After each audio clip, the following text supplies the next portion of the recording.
గుంపుగా వెళ్తున్నారు. Sir Bharat చైనాలపై Trump దాడి అమెరికా కళ్ళలేనా, చైనా దారి పడతారా?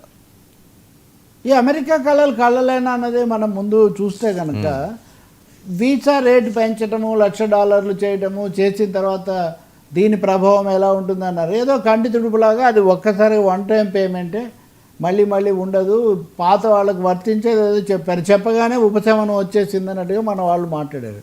కానీ అసలు ఒక్కసారిగా పెంచడం అన్యాయమా కాదా అనే ఒక ప్రశ్నలోకి అయితే దానిలోకి వీళ్ళు వెళ్ళలేదు. అయితే 70% మంది దాకా భారతీయులే కాబట్టి నిజానికి ఇండియా చైనానే ఎక్కువగా ఎఫెక్ట్ అవుతాయి. అంటే ఒకటేమో ప్రపంచ జనాభాలో సగం మంది మన 2 దేశాల్లోనే ఉన్నారు. సాంకేతికంగా ఆర్థికంగా అమెరికా తర్వాత 2వ స్థానంలో చైనా, 4వ స్థానంలో ఇండియా, అమెరికా తర్వాత 3వ స్థానంలో ఇండియా ఉన్నాయి. కాబట్టి తప్పకుండా ఎక్కువగా దెబ్బతినేది మనమే అవుతాం. దాన్ని ఆ విధంగా మనమే చూడాలి. కానీ ట్రంప్ ఇప్పుడు తాజాగా కొన్ని ప్రకటనలు చేశారు. ఆ ప్రకటనలు ఒకటేంటి, హైలీ స్కిల్డ్, అత్యంత నైపుణ్యం కలిగిన వాళ్ళని అయితే మేము ఆహ్వానిస్తాము, వాళ్ళకి మేమేం ఆటంకం కల్పించాము అని చెప్తున్నారు. కానీ దాంట్లో ఒక ముఖ్యమైన మెలిక ఉంది. ఈ మెలిక ఏంటి అంటే, మామూలు భారతీయులు లేకపోతే ఈవెన్ టెక్కీలు వీళ్ళందరూ కూడా అక్కడ అమెరికన్స్కి వచ్చే ఆదాయం కంటే కొంత తక్కువ ఆదాయం అయినా సరే వెళ్ళి అక్కడ పనిచేసి భారతీయ ప్రమాణాలతో కొంత ఆదా చేసుకొని వాళ్ళు వస్తున్నారు. కానీ ట్రంప్ ఇప్పుడు ఏం చేయబోతున్నాడు అంటే, హైలీ స్కిల్డ్ పీపుల్కు హైయెస్ట్ శాలరీస్ ఇవ్వాలి. ఇప్పుడు $2,00,000 ఇవ్వాలి. మీరు ఇచ్చే $2,00,000 ఇచ్చే వాళ్ళనే మీరు తెచ్చుకోవాలని పెట్టాడు అనుకోండి. ఇప్పుడు అమెరికన్స్ ఎందుకు రప్పిస్తున్నారు అసలు? లేకపోతే గ్లోబలైజేషన్లో ముఖ్యమైన సూత్రం ఏంటి? మేడ్ ఇన్ ఇండియా అని కాకుండా మేక్ ఇన్ ఇండియా అని మోడీ ఎందుకు అన్నారు? వీటన్నిటిలో సూత్రం ఒకటే, వర్ధమాన దేశాలు లేకపోతే జనాభా ఎక్కువ ఉన్న దేశాలు వీటికి సంబంధించిన శ్రమశక్తిని, మేధాశక్తిని కొంచెం తక్కువ ధరకు తెచ్చుకోవచ్చు, తక్కువ రేటుకు, అంతకంటే తక్కువ జీతానికి వస్తారు, తక్కువతో బతుకుతారు అనే లెక్క వల్ల భారతీయులకు అమెరికా ఇన్ని అవకాశాలు కల్పించారు అమెరికన్ కార్పొరేట్లు. అదేదో భారతీయుల మీద వాళ్ళకి అపారమైన ప్రేమ ఉండి కాదు. కానీ ఏ సమయంలో అయితే ట్రంప్ కనుక highly qualified jobs with highest payments అన్నాడు అనుకోండి, ఈ హైయెస్ట్ పేమెంట్ పెట్టి దానికి మళ్ళీ $1,00,000 వీసా కట్టి భారతీయులను ఎందుకు తెచ్చుకోవటం?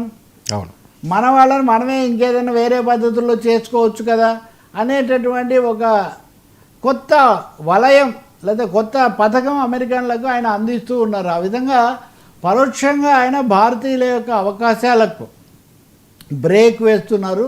అయితే అది దశల వారీగా, ఏదో ఆయనేమో అయోమయావస్థలో ఏం లేరు, చాలా స్పష్టమైన ఆర్థిక ఆధిపత్య వ్యూహంతోనే ట్రంప్ ఇది చేస్తున్నారు.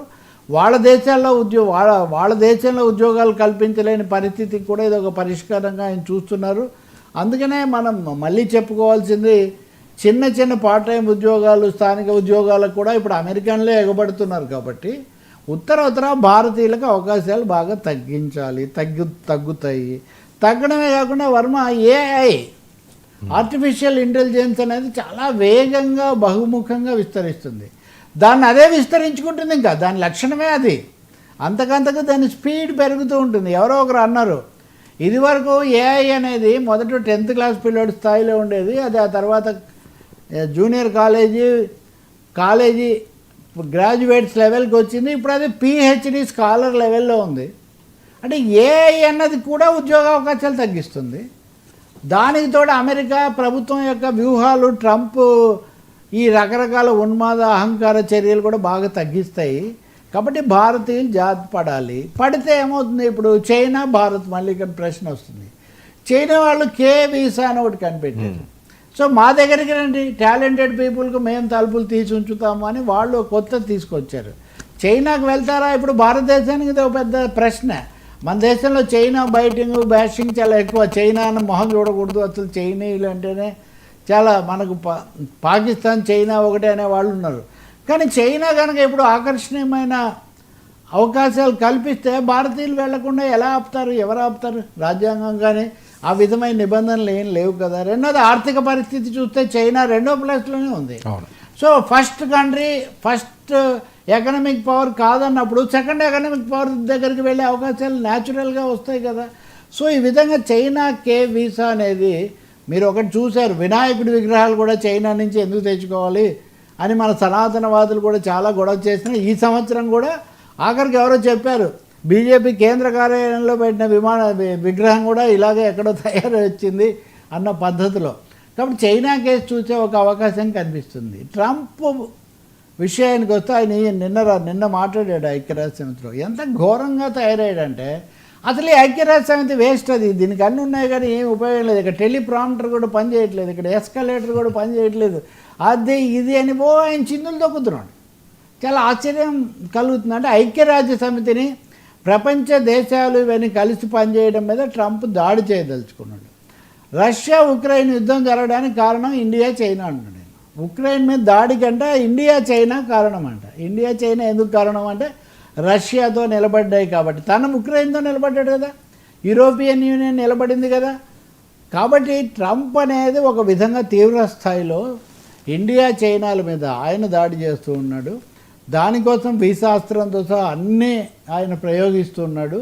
కానీ ఇంకోవైపున ఏదో ముడిగిల్లి జోలపాడడం అని మనకు ఒక సామెత ఉన్నట్టుగా ఇప్పుడు ఈ సమయంలో పీయూష్ గోయల్ భారత విదేశాంగ వాణిజ్య మంత్రి అలాగే విదేశాంగ మంత్రి వీళ్ళు చర్చలు జరుపుతున్నారు ఒకవైపున, అన్నీ ఏదో బాగానే ఉన్నట్టు.